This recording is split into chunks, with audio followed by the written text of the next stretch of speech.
Hi, my name is John Walsh with the Logic Group. And with the Logic Tray system, we can connect between 2 and 8 boards together in 1 or 2 rows and trace very large patterns very accurately. In this video, I'm going to demonstrate the hardware required to do this. I take the boards out of the box and I put them on a table, or here they're just folding tables. I then, in the corners of each of the board are these little plastic pieces. Between these two boards, I got to take this plastic corners off. Then you notice on the side of the boards are these little grooves, and we provide this bar here that slides in between the grooves of 2 boards, and that anchors those boards together. I then have a metal bar. I have these little sliders here. I simply take these bolts and bolt them into those sliders and make it nice and tight. I've got 4 of them that go in there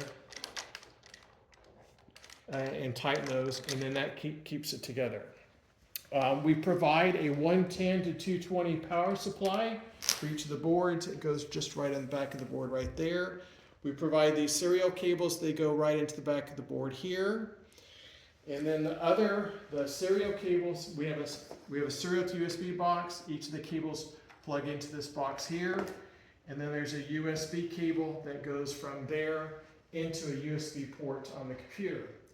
Move all the cables underneath, and I'm now ready to calibrate the boards. With the calibrate, we can make the boards very accurate. Thank you.